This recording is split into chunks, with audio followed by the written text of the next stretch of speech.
السلام علیکم، یہ ہے چینل پاک داستان اور آپ سن رہے ہیں صحیح البخاری پارٹ 1۔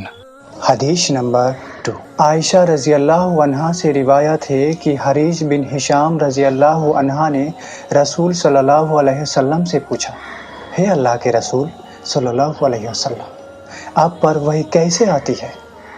تو رسول صلی اللہ علیہ وسلم نے ارشاد فرمایا، کبھی تو وحی آنے کی حالات گھنٹی کی ٹن ٹن کی طرح ہوتی ہے اور یہ حالات مجھ پر بہت بھاری پڑتی ہے۔ پھر جب فرشتے کا پیغام مجھے یاد ہو جاتا ہے تو یہ بند ہو جاتی ہے، اور کبھی فرشتہ انسانی شکل میں میرے پاس آ کر مجھ سے بات کرتا ہے، اور جو کچھ وہ کہتا ہے میں اسے محفوظ یعنی یاد کر لیتا ہوں۔ عائشہ رضی اللہ عنہا کا بیان ہے کہ میں نے سخت سردی کے دنوں میں رسول صلی اللہ علیہ وسلم کو دیکھا کہ جب وحی آتی تو اس کے بند ہونے پر اس کی پیشانی سے پسینہ پھوٹ پڑتا تھا۔ عائشہ رضی اللہ عنہا سے روایت ہے کہ انہوں نے فرمایا کہ رسول صلی اللہ علیہ وسلم پر وحی کی شروعات سچے خوابوں کی شکل میں ہوئی۔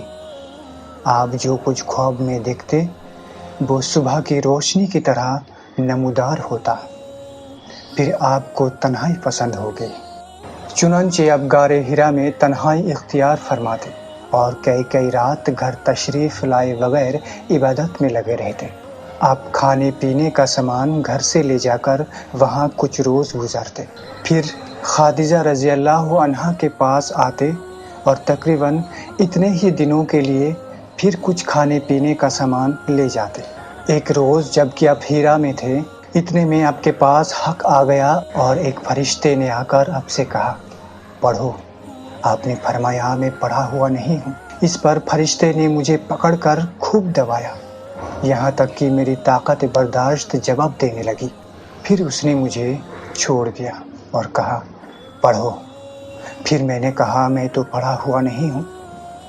اس نے دوبارہ مجھے پکڑ کر دبایا، یہاں تک کہ میری طاقت برداشت سے باہر ہو گئی۔ پھر چھوڑ کر کہا، پڑھو۔ میں نے پھر کہا کہ مجھے پڑھنا نہیں آتا۔ اس نے تیسری بار مجھے پکڑ کر دبایا، پھر چھوڑ کر کہا، پڑھو، اپنے رب کے نام سے جس نے پیدا کیا، جس نے انسان کو خون کے لتھڑے سے پیدا کیا، اور تمہارا رب تو نہایت کریم ہے۔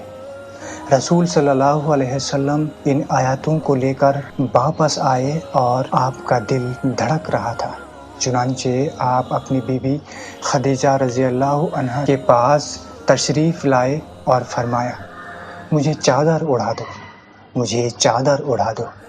انہوں نے آپ کو چادر اڑا دی، یہاں تک کہ ڈر کی حالات ختم ہو گئی۔ پھر اپنے خدیجہ رضی اللہ عنہا کو قصے کی خبر دیتے ہوئے فرمایا، مجھے اپنی جان کا ڈر ہے۔ خدیجہ رضی اللہ عنہا نے کہا، بالکل نہیں، اللہ کی قسم، اللہ تعالیٰ آپ کو کبھی ذلیل نہیں کرے گا۔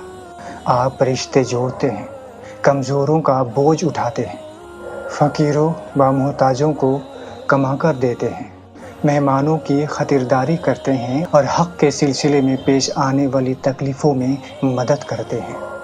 پھر خدیجہ رضی اللہ عنہا نے رسول صلی اللہ علیہ وسلم کو ساتھ لے کر اپنے چاچا زاد بھائی برقہ بن نوفل بن عاص بن عبد العزیٰ کے پاس آئے۔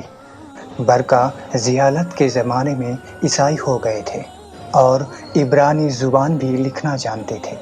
برقہ بہت بوڑھے اور اندھا ہو چکے تھے۔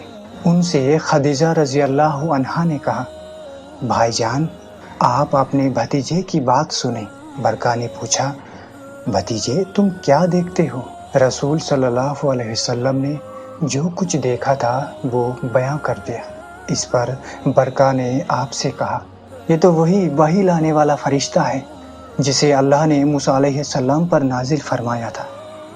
کاش میں آپ کے نبی ہونے کے زمانے میں طاقتور ہوتا، کاش میں اس وقت تک زندہ رہوں جب آپ کی قوم آپ کو نکال دے گی۔ رسول صلی اللہ علیہ وسلم نے فرمایا، اچھا تو کیا وہ لوگ مجھے نکال دیں گے؟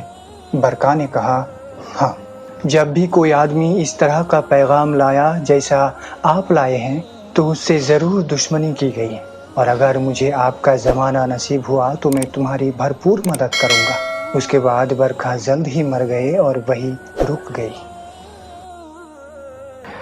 جابر بن عبداللہ انصاری رضی اللہ عنہ سے روایت ہے کہ انہوں نے رسول صلی اللہ علیہ وسلم سے سنا، آپ نے بیان کیا، ایک روز میں راستے سے گزر رہا تھا تو اچانک مجھے آسمان میں ایک آواز سنائی دی۔ میں نے سر اٹھایا تو دیکھا کہ وہی فرشتہ جو میرے پاس غار حرا میں آیا تھا آسمان اور زمین کے بیچ ایک کرسی پر بیٹھا ہوا ہے۔ میں اسے دیکھ کر بہت ڈر گیا۔ پھر لوٹ کر میں نے کہا، مجھے چادر اڑا دو، مجھے چادر اڑا دو۔ اس وقت اللہ تعالیٰ نے سورہ المدثر کی یہ آیتیں اتاری، اے اوڑھ لپٹ کر لیٹنے والے، اٹھو اور خبردار کرو اور اپنے رب کی لڑائی کا اعلان کرو اور اپنے کپڑے پاک رکھو اور گندگی سے دور رہو۔ پھر وہی اتارنے میں تیزی آ گئی اور لگاتار اتارنے لگی۔